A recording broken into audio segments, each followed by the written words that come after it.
સુરત શહેરની રાજનીતિમાં એક નવી વિવાદાસ્પદ ઘટના સામે આવી છે, જ્યાં આમ આદમી પાર્ટીના ઉમેદવારોને એક પાર્ટી પ્લોટમાં લઈ જવાના આક્ષેપો સામે આવ્યા છે। સુરત શહેરની રાજનીતિમાં એક નવી વિવાદાસ્પદ ઘટના સામે આવી છે, જ્યાં આમ આદમી પાર્ટીના ઉમેદવારોને એક પાર્ટી પ્લોટમાં લઈ જવાના આક્ષેપો સામે આવ્યા છે। મળતી માહિતી અનુસાર આપના લગભગ 111 જેટલા ઉમેદવારોને એક સ્થળે એકત્રિત કરીને પાર્ટી પ્લોટમાં લઈ જવામાં આવ્યા હોવાનું કહેવાય રહ્યું છે। આ સમગ્ર ઘટનાએ રાજકીય વર્તુળોમાં ભારે ચર્ચા જગાવી છે। આ દરમિયાન સૌથી મોટી ચર્ચા ત્યારે ઊભી થઈ જ્યારે ભાજપના ઉમેદવાર દિનેશ રાજપુરોહિતની કાર પણ એ જ પાર્ટી પ્લોટમાં જોવા મળી હતી, જેને લઈને અનેક પ્રકારના તર્ક વિતર્ક અને સવાલો ઉભા થયા છે। માહિતી મુજબ દિનેશ રાજપુરોહિતની આપના કેટલાક નેતાઓ સાથે ગુપ્ત બેઠક પણ થઈ હોવાની પણ ચર્ચાઓ તેજ બની છે। જો કે આ અંગે કોઈ સત્તાવાર પુષ્ટિ સામે આવી નથી। જ્યારે આ સમગ્ર મામલે મીડિયાને માહિતી મળતા પત્રકારો ઘટના સ્થળે પહોંચ્યા હતા, ત્યારે દિનેશ રાજપુરોહિત પાર્ટી પ્લોટમાંથી નીકળી જતા જોવા મળ્યા હતા, જેના કારણે વધુ શંકા ઉભી થઈ છે। આ સમગ્ર ઘટનાને લઈને દિનેશ રાજપુરોહિતને પોતાનો બચાવ કરતા જણાવ્યું કે તેઓ કોઈ રાજકીય બેઠક માટે ત્યાં ગયા ન હતા અને સમગ્ર મામલો ગેરસમજનો પરિણામ છે।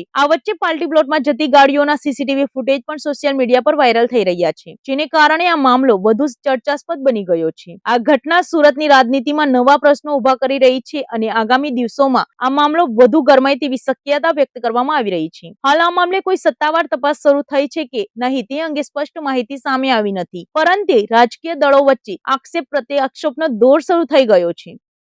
મને ખબર નથી ક્યાં રખાયા હતા, પણ ક્યાં રખાયા હતા, હું એ જ સવાલ પૂછું છું કે એમને ક્યાં રખાયા હતા, તમારી ગાડી ત્યાં કઈ રીતે જોવા મળી, કઈ જગ્યાએ જોવા મળી તું એમ પૂછું છું તમને, હું કઈ જગ્યાએ રખાવ, એન્થમ સર્કલ મારા વોર્ડમાં છે, મારા વોર્ડમાં હું કોઈકને મળવા ગયો હોય અને ત્યાંથી પ્રસાર થતો હોય ત્યાં કોઈ દુકાન, હું કોઈ ફાર્મ હાઉસમાં નથી, ખોટી વાત છે આ તમારી, તમે કોઈ પણ સીસીટીવી ચેક કરી શકો છો, કોઈ પણ હું ફાર્મ હાઉસમાં કે કોઈ પાર્ટી પ્લોટમાં ગયો નથી। ઉમેદવારો તમારા સંપર્કમાં છે એવી માહિતી? અરે સુરત શહેરમાં જ બધા રહે છે, બધા એકબીજાના સંપર્કમાં હોય, આ તો કઈ મોટી વાત છે?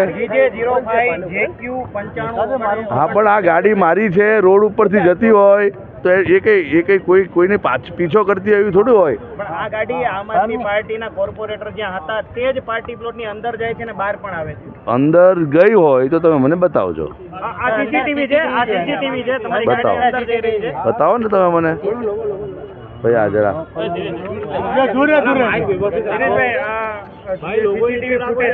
હા, તમે જોયો મેઇન રોડ ના સીસી ફૂટેજ છે, પાર્ટી પ્લોટની અંદર ના, આ મારી જો બાજુમાં મેઇન રોડ છે।